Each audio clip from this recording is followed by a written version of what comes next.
All right, we're good to go. Okay. Don't sound so excited. Jeez. It's one of those days where everything is just a lot.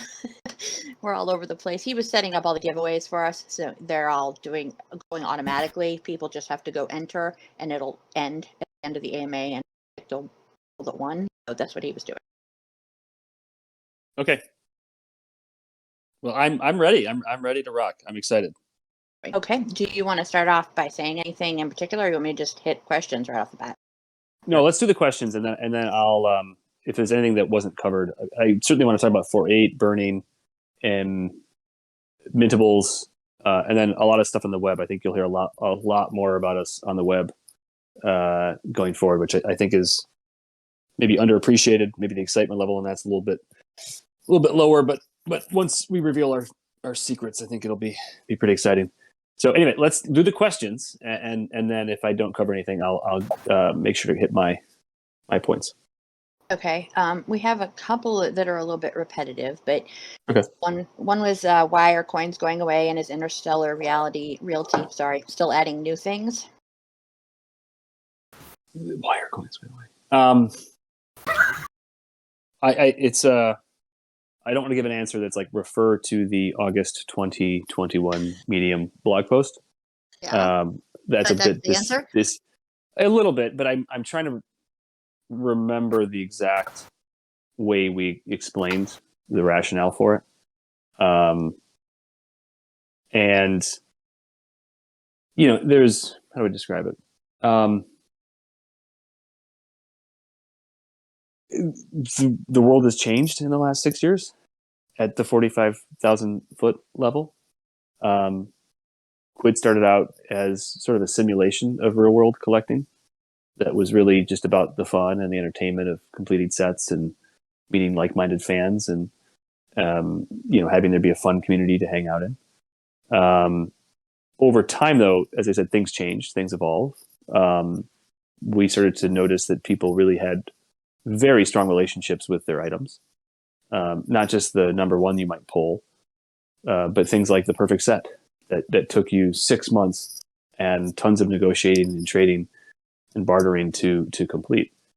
And so I think things change. I think over the last 5 or 6 years of the Quid, we've seen sort of this very organic evolution of the relationship between the collector and their collectible.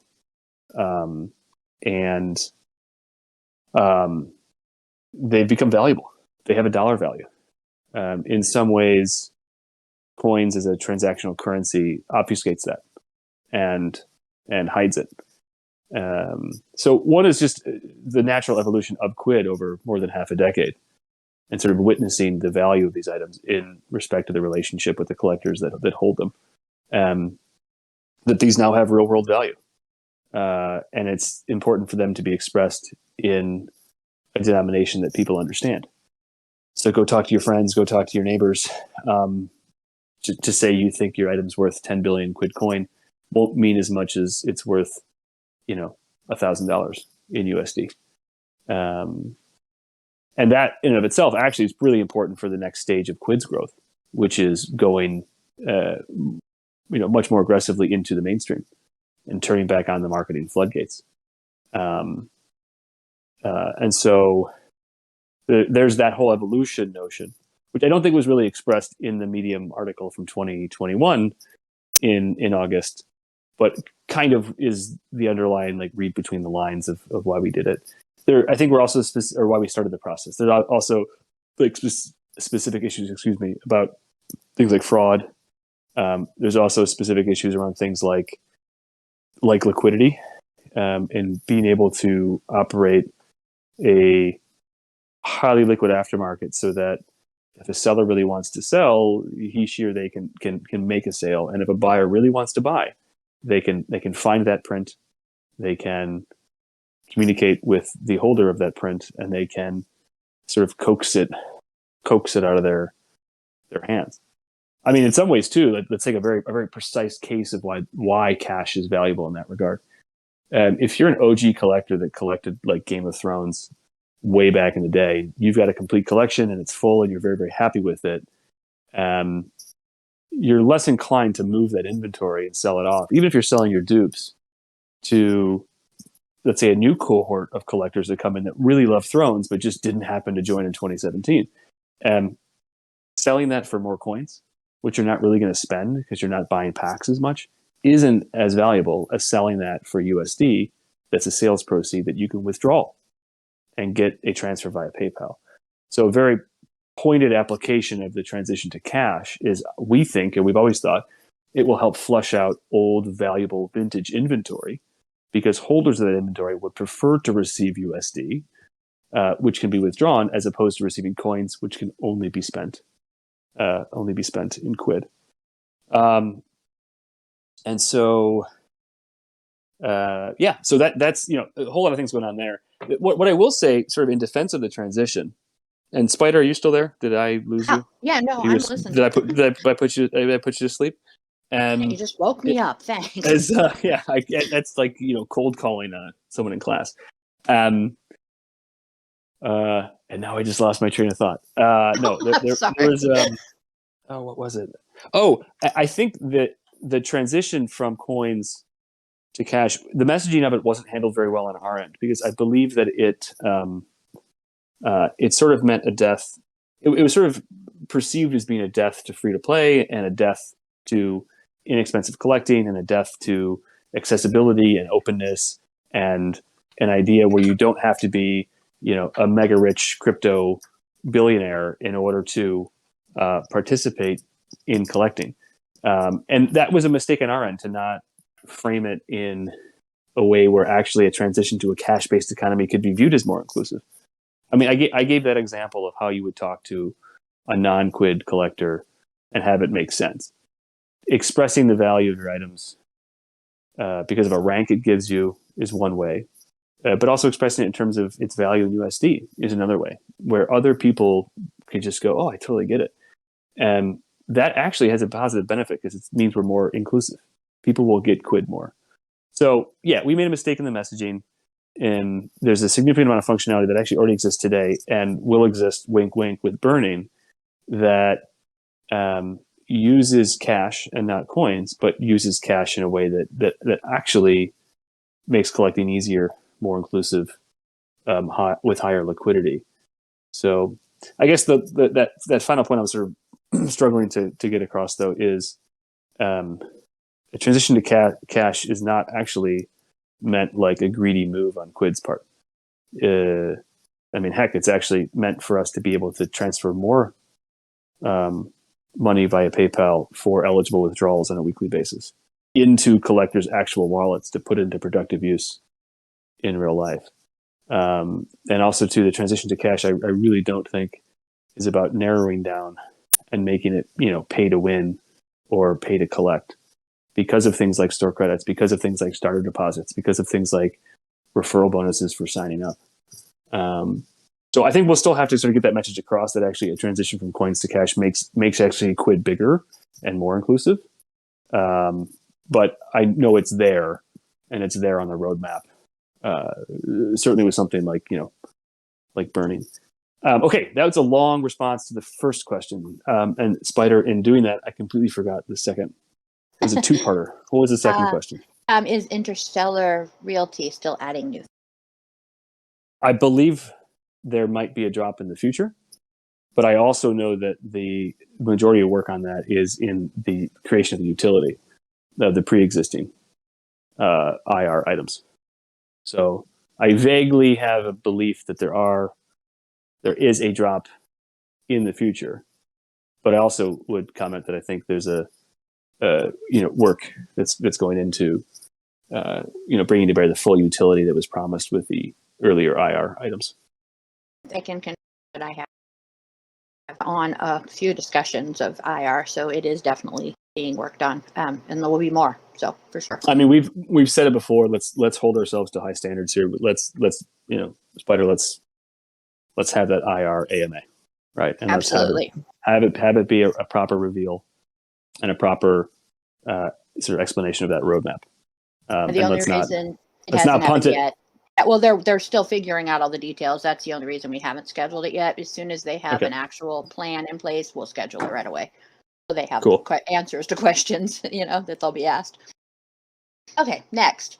With the new system coming from Marvel, I am curious if there will be any listing advertising for Marvel in-app available for users, and if so, what that will look like. It's kind of a two-parter. Marvel moving That's to... Oh, go ahead. fascinating. I hadn't thought of that. That's a totally fascinating question. It kind of, he goes into a little bit more in the next question about what he's talking about, but I think part. Well, why don't you read that second part? I won't interrupt. I apologize. Okay. Read the second part, and then I can It's give okay. a full response. Marvel moving to external sales has also made me more interested in the addition of web libraries, Pro Tools, and personal storefronts. I know it is further down the road, but could you expand on what some of these features could look like from Quid's perspective and a collector's perspective?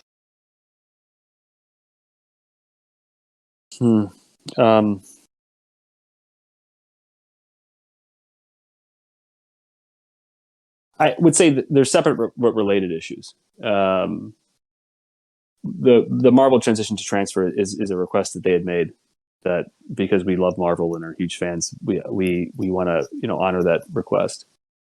But separate from Marvel, really something that was started months ago, is this broader notion of sort of true digital ownership, right? And this idea that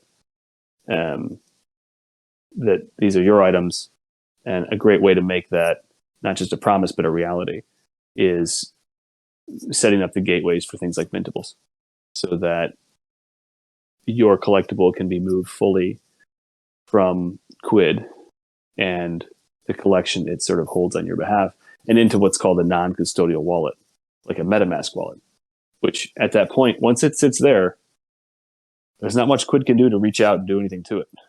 Right? It's kind of a bit of a MetaMask, and having your mintable minted into an NFT and on Ethereum and accessible via the MetaMask non-custodial wallet is a really good way of having an item in a safety deposit box.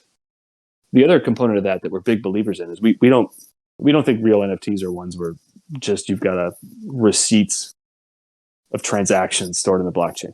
You've got to get as much of that collectible on the blockchain. Now, once it's actually on the blockchain, you've got to be able to do things with it that are interoperable with other environments.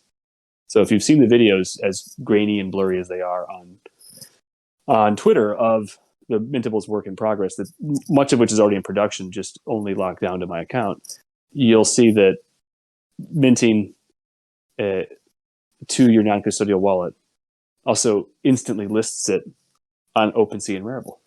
So right then and there, you've got a secondary marketplace for an item originated in Quid that's now minted on chain, and you can sell it on that marketplace. It's not Quid's marketplace; it's entire entity, entirely in OpenSea. And so, the idea of sort of embracing activity that happens offsite is sort of in the spirit of that, which is why we'd be working so hard to build the technical integration so that if you wanted to, you could mint your item on chain and sell it on OpenSea. Like, why would we work so hard to do that, but not address more broadly that there might be sales activity happening offsite? It could be on. I haven't seen eBay lately, but it could be on eBay. And so they're unrelated matters, but the idea of doing things kind of like offsite, we had a bit of a look in the mirror on it, and are like, if we're building this stuff to enable that, we've also just got to loosen.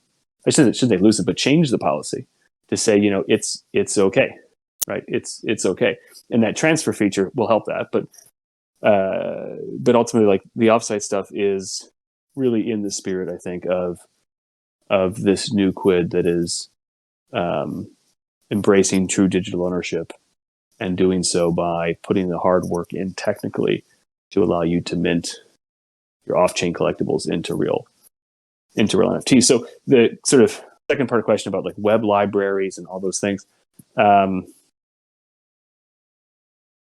might be some subtle suggestions later on in the roadmap that we published on Medium a few months ago about what that might look like. We're not quite ready to sort of extrapolate on that, but what I would say is there is this spirit that, in my mind at least, that let's say digital trading cards are going to replace physical trading cards. That will be the sort of de facto industry standard format in 5, 10, 15, 20 years.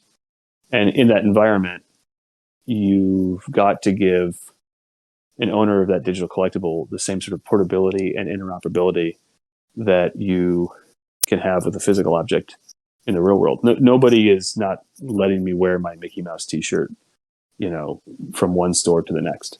And that's kind of how it should be with digital objects.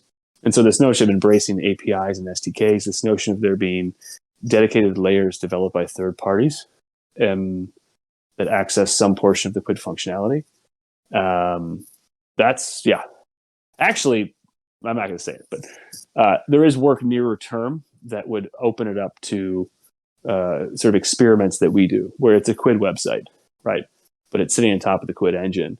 It's just maybe hosted at a different URL and integrated into somebody else's website. Other than that, I've said too much. Spider, I hope that answers the question. Trying to follow along in the live chat to make sure there's not questions. I didn't see anything about it, so other questions being asked, but nothing in regards to what you just said. So I think you covered it. Okay. Back to the questions. Let's see. Sorry, Spider. Spider, let me interrupt there real quick though, and say though that this is a transition that everyone can already sort of witness if they're following along with our web development. And I think what we should all basically begin to acknowledge is QUID is much more than a mobile app, right? I think QUID was really a mobile app, and sort of solidly that 4 years ago or 5 years ago. I think now kind of QUID is a wallet and QUID is a collection, and that there'll be multiple layers and viewers to access that. And a prime example of that is the website. There's going to be an update in, I'll say by Monday, and hope that we can get it out sooner than that actually begins to introduce some functionality that's native only to the web. Now it's not a big thing, but think of it this way. We've had data in our database that was sitting there and we couldn't find a way to expose it on iOS or Android in those native mobile apps, but on the web, we can just turn it on.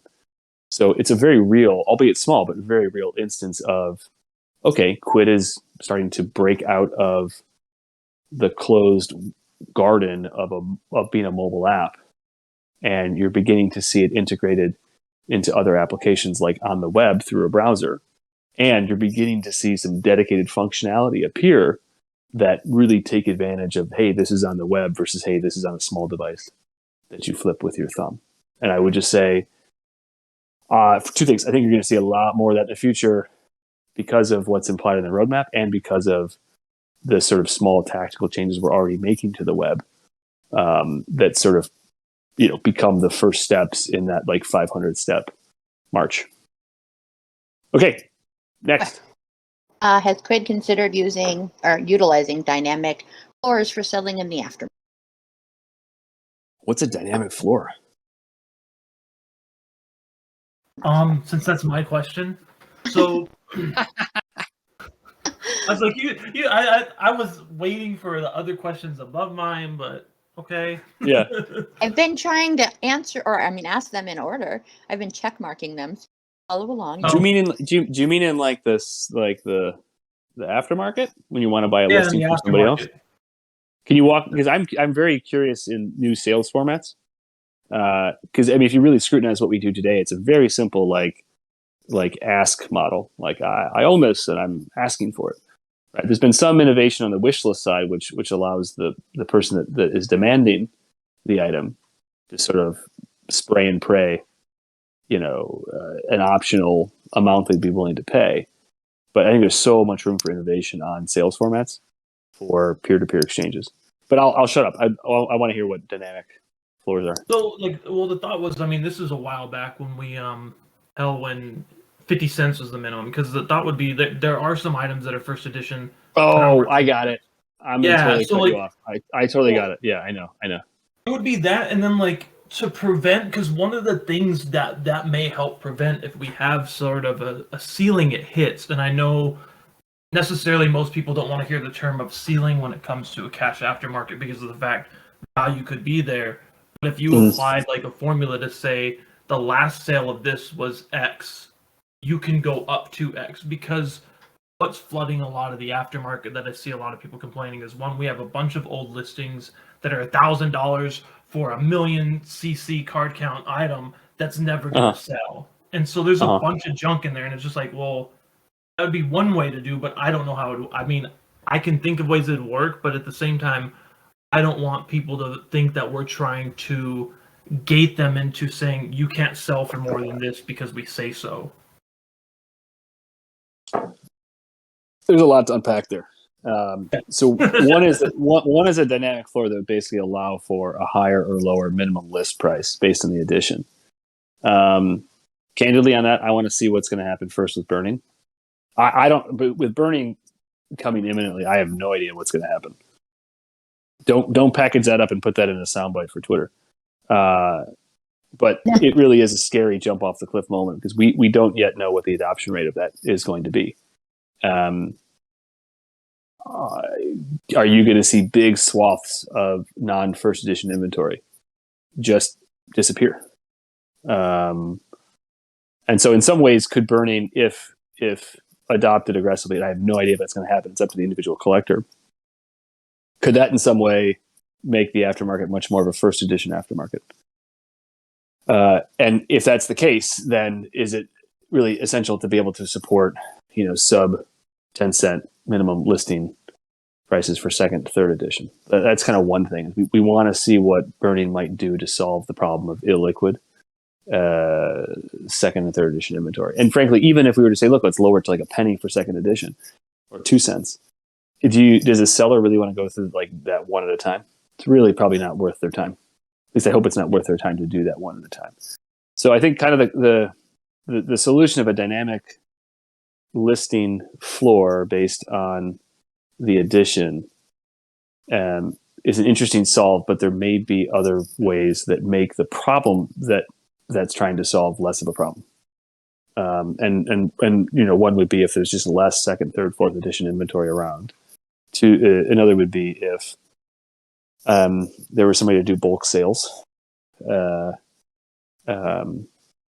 So I think we'll have to wait and see. And this is where, like, candidly, for the whole community, we don't know what Monday and Tuesday and Wednesday in a post-burn world is going to look like. But we're going to watch it closely and sort of see what happens. Now, in terms of the other matter of like liquidity, where you've got an old listing where someone jokingly asked for $1,000 for an item that's not worth it.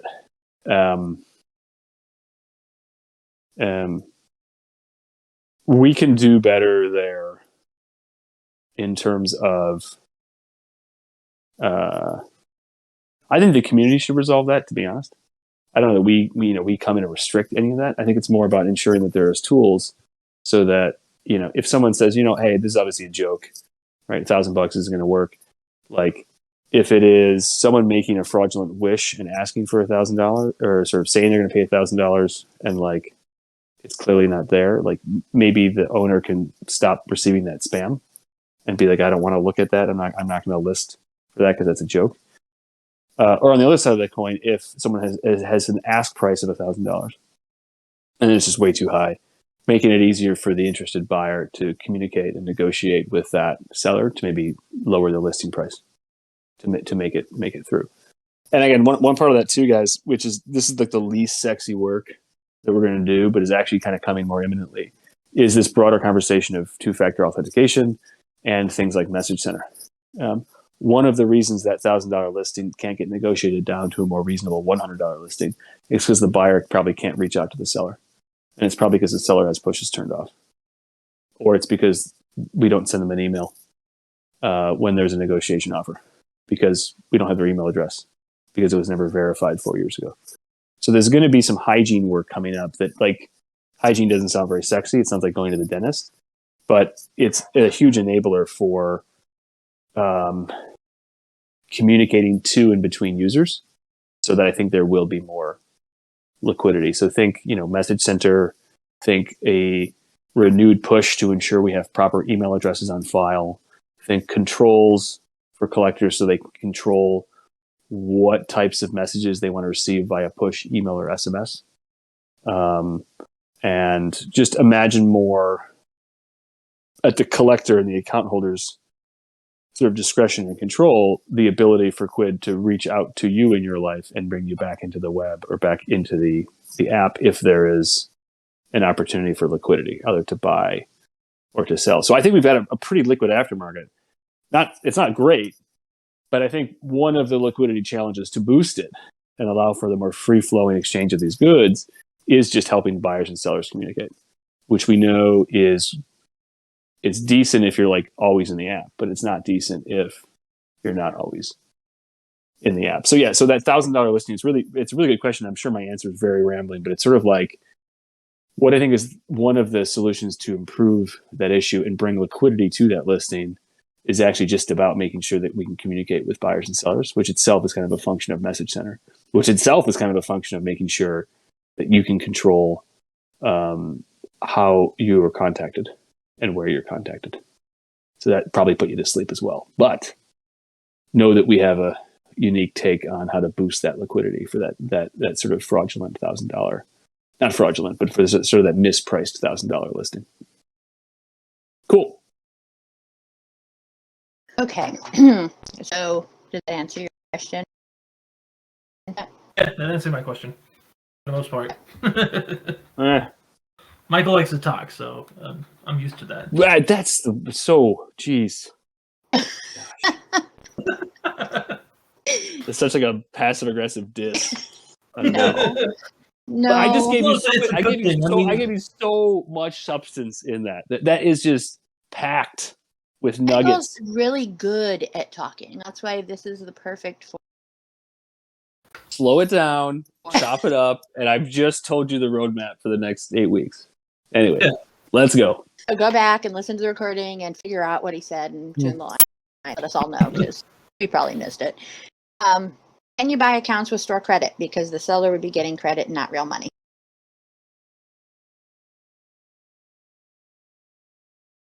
Not true. Actually, yes, that's true. But it shouldn't be.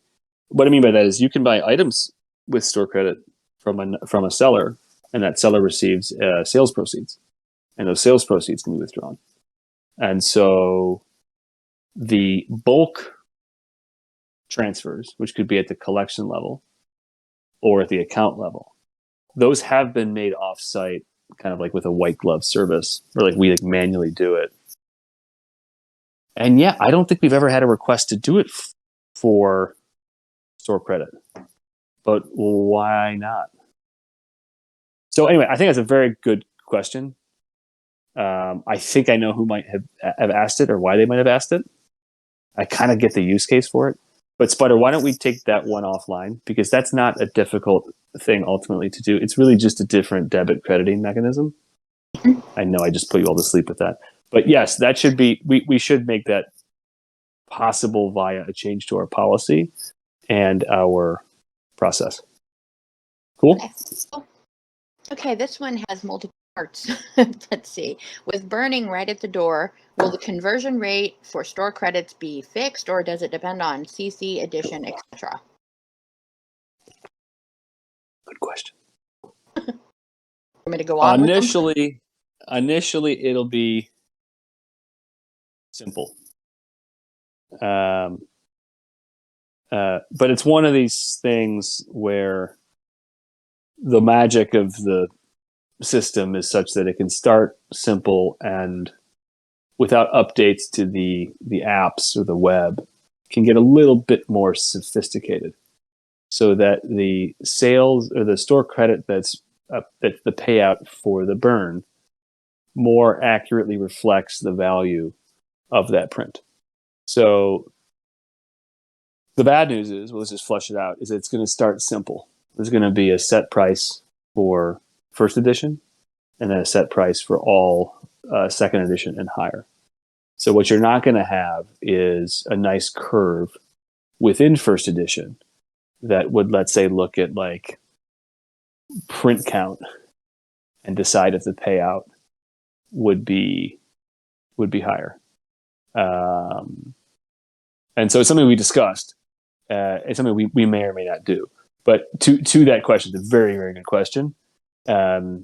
it's going to be very simple to start, and you won't have a lot of sort of intra first edition variability. Actually, in fact, you'll have none to distinguish between an award, collector's edition, or items that have a low print number, a low print count.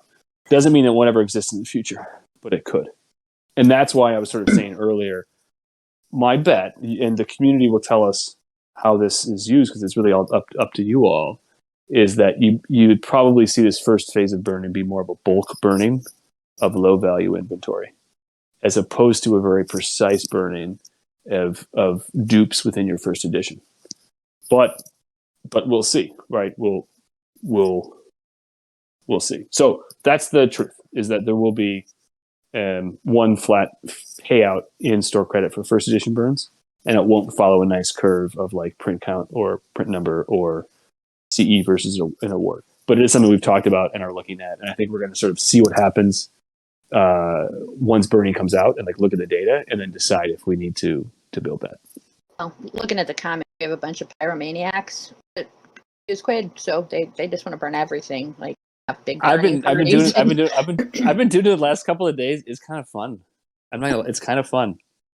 Like I don't know what I mean. Pack bind's still more fun, but it's kind of this weird, oddly like satisfying cathartic, thing. Some weird cathartic feeling. Exactly. And it's. I'm not just talking about Bad Baby, right?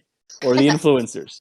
Like even something like just the notion of clearing out dupes and being like, I'm gonna like winnow this down just to like, just to my low print counts. It kind of feels good. And it feels good not to. It's weird. Like there's infinite. Do we have that burn animation? That one that was on Twitter? Is that something we're adding in, or are we just? You just took away this. You took away the surprise. I didn't do it. Someone asked it. I just read the question. Just ruined the surprise. Now there's nothing fun that you'll uncover. Shut it down. We're all going to go home.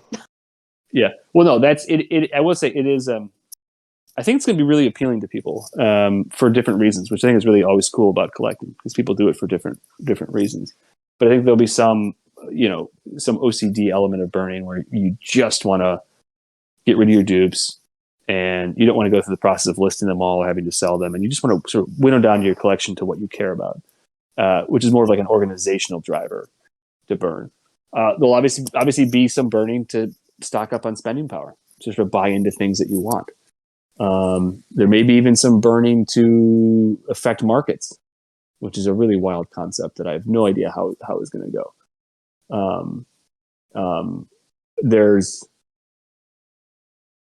I don't know how burning is going to affect hoarders who like certain print numbers. So this is a potentially controversial feature that's going out there, particularly given that it has never existed before. It's a massive change to our inventory system. It introduces an entirely new notion of scarcity that is circulation and not the count that was printed on the digital assembly line when it was issued 3 years ago. So let's focus on that. That throws everything up in the air, in my opinion. Where what's the scarcest? Is it what has the fewest prints in circulation because a lot of burning has taken place? Or is it because the fewest copies of this item came off the assembly line 3 years ago? I have no idea. We're throwing it out there, and we're going to see what the community does.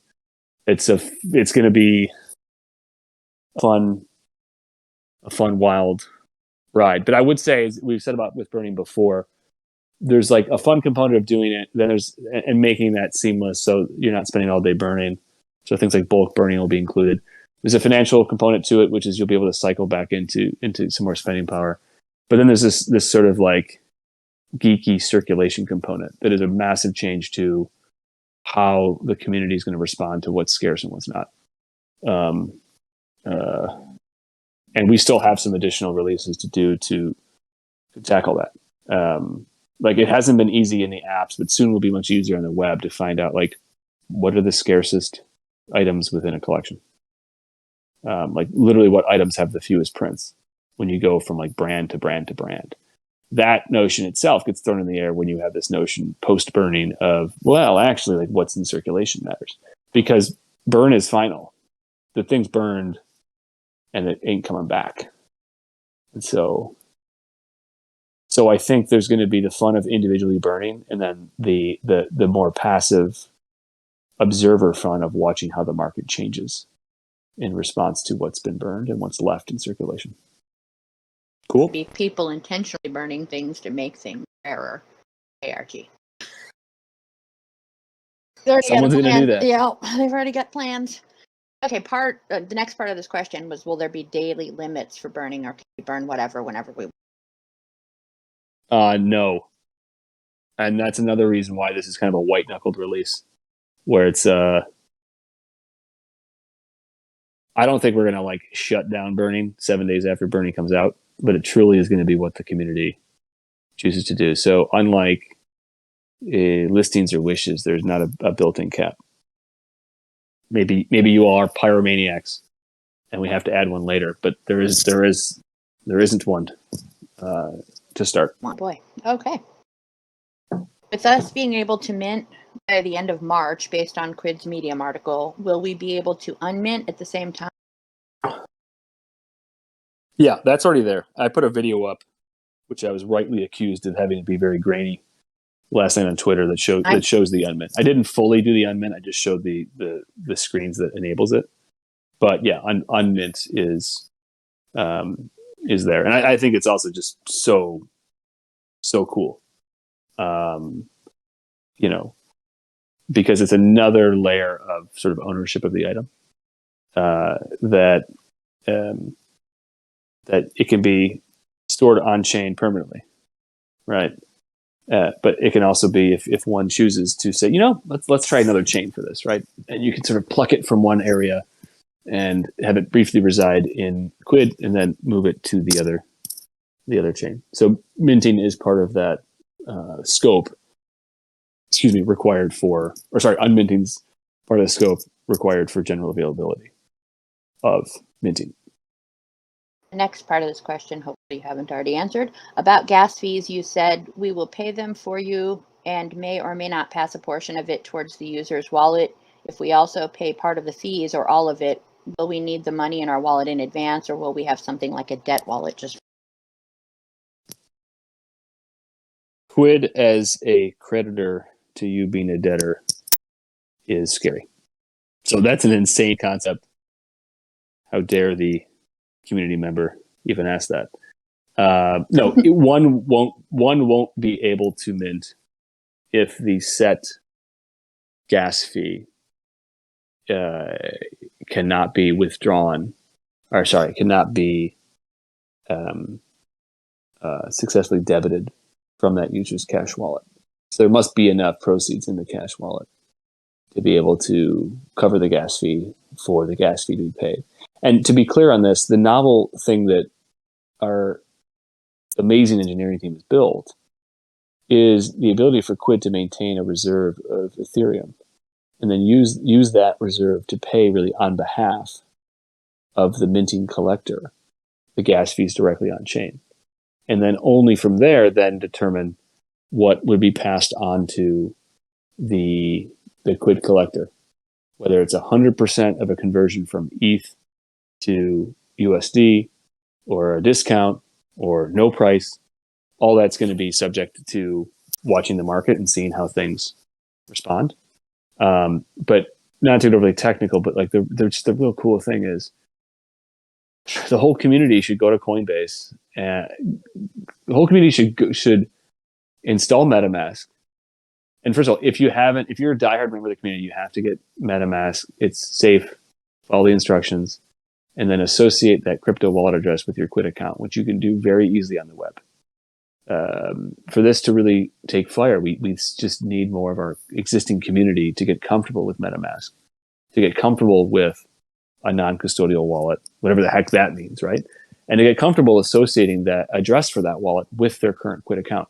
Minting's not possible, and you can't mint these as proper NFTs on Ethereum and potentially list them for sale on OpenSea unless you first associate that crypto wallet address. But if there are noobs to our transition that are like only now setting up their MetaMask wallet, one challenge to give you is to try to put Ethereum in that wallet and count the number of steps it takes to do it. It is cumbersome. It's days that it takes.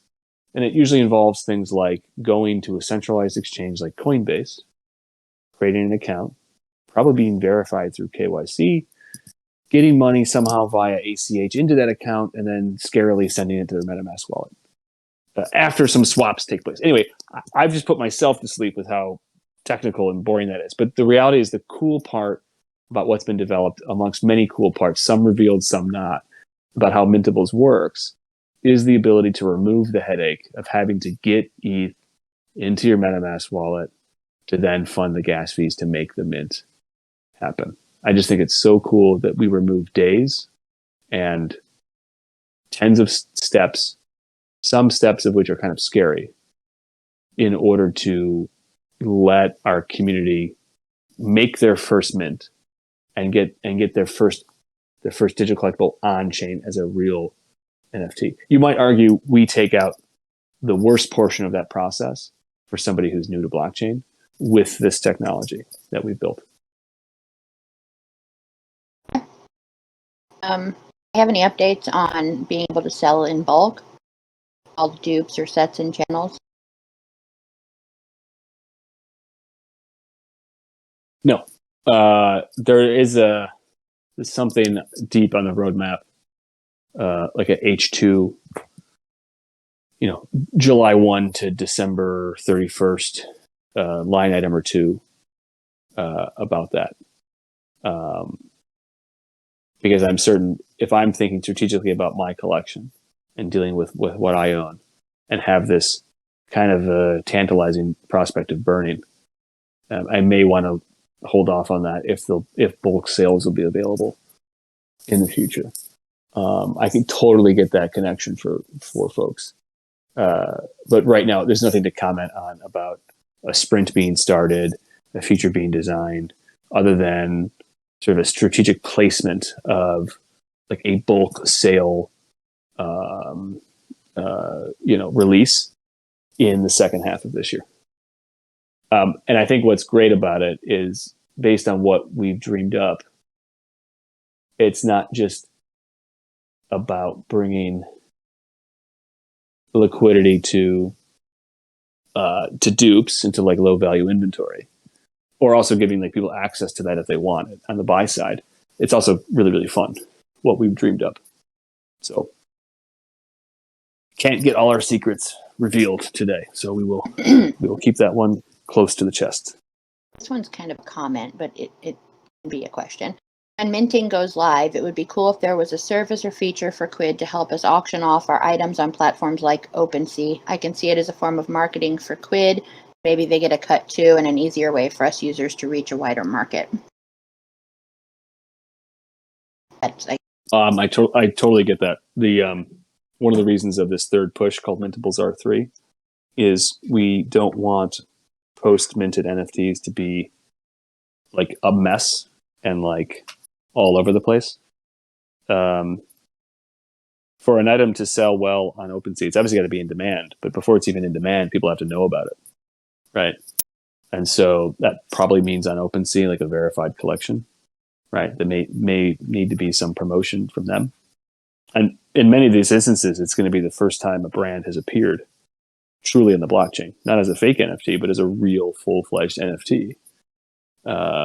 And so there is some value in OpenSea, sort of acknowledging that. And there's certainly some value on our end, organizationally, making sure that you can find these post-minted NFTs when they're on OpenSea or on Rarible. So nothing to announce now, other than that is actually part of what is in this R3 release and what we're working on now before general availability. Is just this general idea of like, if there's a wave of NFTs originated from Quid that winds up on Ethereum, how do we make sure it's not chaos? But that's a really smart question. We've caught up with all the questions that were asked prior to the AMA. I'm trying to go through the live chat right now to see what other questions we have. So if you want to see anything we haven't covered, No, actually, let me think. The web. I talked about that briefly, but there should be deployment on the web in days away. I love it. It looks pretty cool.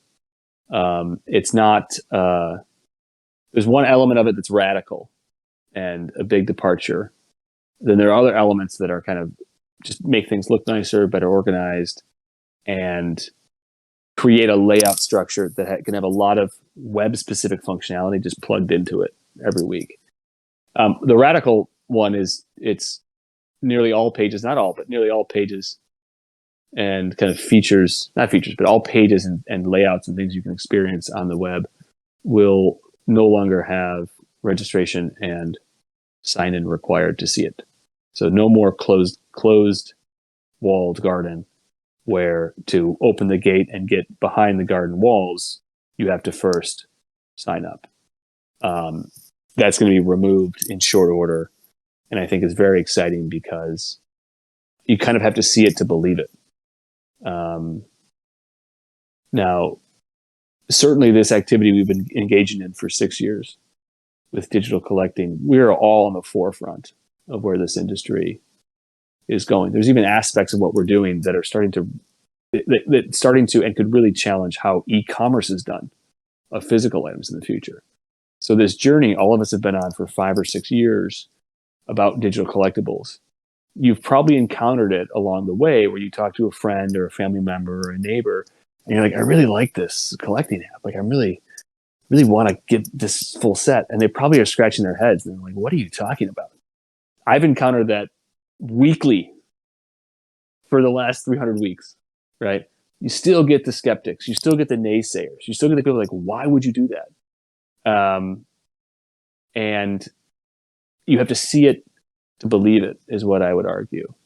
And seeing what's happening behind the walls, super important to being inclusive and bringing in the next generation of collectors and making sure they collect digitally as opposed to physically. So, it might seem like a small thing. Oh, you don't have to register to see what Quid is all about.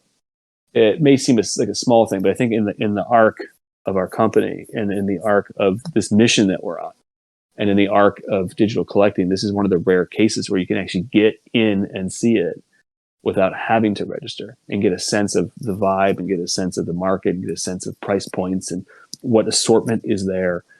And I'm just super excited about it because what not everyone knows is that's kind of an essential linchpin of a marketing strategy that will flow through the web, right?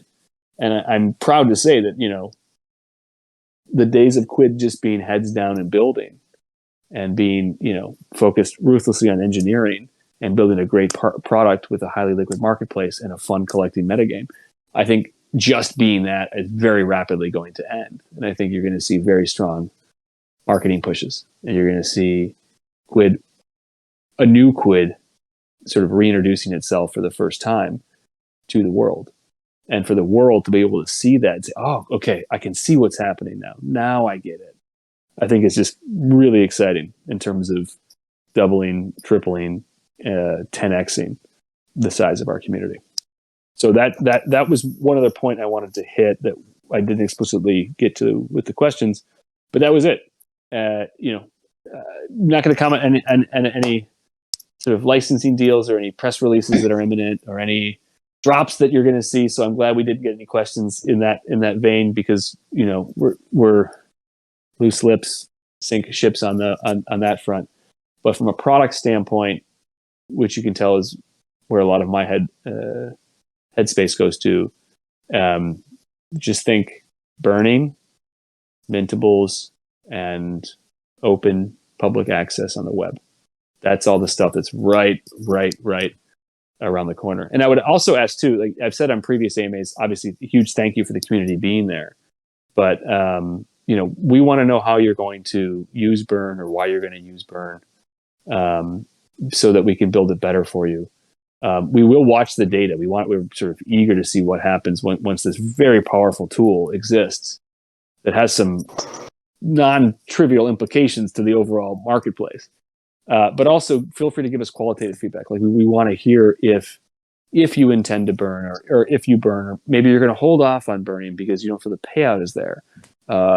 So we also, want a lot of qualitative feedback next week on how you guys feel about burning, because it is fundamental to destroy something is as fundamental or elemental as creating something or as making something your own.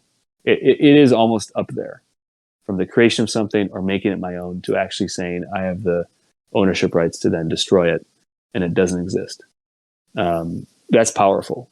And so, burning again is maybe a fun little sneaky feature that is maybe easily in the top 10 of the things we've built over 5 years. So then the big question is, when is the burning happening? When is 4.8? Do we have a date? Sorry, I stood up and my headphones came up. What was that? The question being asked is when I guess is 4.8. Do we have a date? It's days away. It's days away. Just know the whole team's pushing to get this out ASAP. It's days away. And so I don't want to overpromise, but it's days away. That was what we're asking. Everybody just wants to set everything on fire, so. We have a community of pyromaniacs. Yes, we do. Telling you. Burning parties and all. They're setting them all up. So I don't know what that's about you. I don't know what a psychoanalyst would say about you or about me, but burning's kind of fun. at least we're doing it in good. a controlled environment. See, there's the upside. Out of control flames. Burn. Yeah, exactly. Digital burn. No forest fires here. It's on your phone. So we'll be good. But okay, good. Well, they should be sponsored by Smokey the Bear, right? He should be the sponsor next Quid Lab of this set, feature, right? Yeah, there you go. Okay, well, good. Well, thank you so much, everyone, for attending. Thank you for the wonderful questions and just for obviously being part of this community. Lots of exciting stuff. Obviously days away, but also weeks and months away. So thank you for being here. And as I've said on previous ones, the best is yet to come. So thank you. Here. Bye. Bye.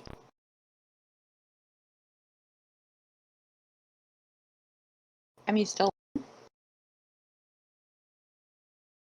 We still going on, or what are we doing? Were you sleeping? No, I'm working.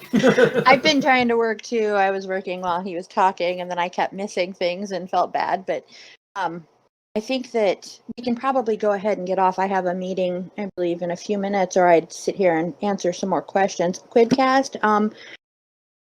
We can maybe comment on Quidcast. We had it scheduled kind of, what did we say, towards the end of March. We were waiting on promotional and marketing stuff to be approved. So I think we need to get a date set and start promoting it. I think we have the materials now. Malkadan wants to do a theme song for us. Come He plays on, piano, by the way. do it He wants for to do a real. jingle. Do it. I'm totally down. Let's do it. Seriously, at like a week. I'm kidding, but you should do a song. I would totally love that. Actually. Sam says you need a different partner. Oh, I wonder why that is.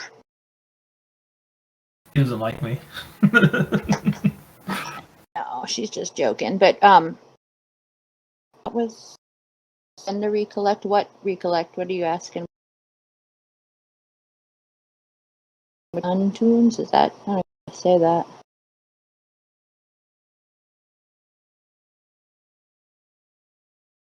Jack and Valiant won't remain forever broken. They won't. They'll be fixed. It's just taking time. I'm not sure though if it's probably not going to be fixed to coin levels though. It'll probably end up being.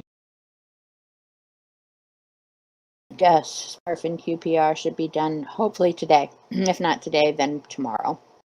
But I've been bugging them and it should be getting done. So I mentioned the recollects that were already going on.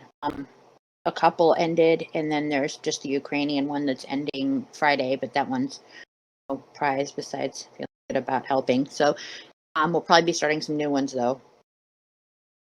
up with a few to do. So I'll try to start some more up maybe Monday.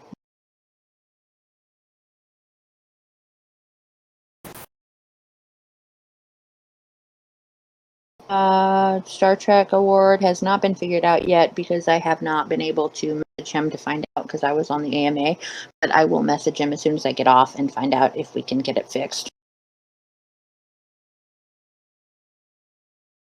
Anything else? Did I miss anything? Alcadan totally needs to make a jingle. I would be absolutely overjoyed with a jingle. That would be awesome. iOS restart issue.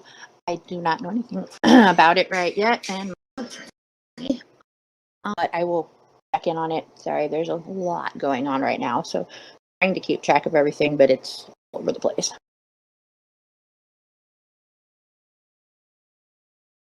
It may be slow. It could be internet. It could be Yahoo Maria. Yeah, one of the things I had mentioned yesterday is Amazon Web Services have been having a lot of issues like, all week. Pretty much everything has had issues all week. Yeah, it may not be us. I mean, I think that I did mention that. I think a week or so ago, I asked them about it, and they checked everything, all the servers and everything, and everything looks great on our end. So it's possibly it could be our internet, personally, our own connections that are causing it to be slow, or it's hard to say. A lot of traffic at once. Hacking is very possible. I mean, we just don't know. It's very possible the internet could be under attack. Who knows? I mean, but it isn't on Quid's end. I can say that much because we did have them check. Apologize. It sucks, but I mean, I don't know. We can't fix it on our end because it's not showing up on our end. At least we're not seeing that in our servers. I did the giveaway end. Ways cache ended. I'll have to announce So them. we should have one more. Nice. Congratulations. Just waiting for the last one. I don't know why it hasn't ended. Weird.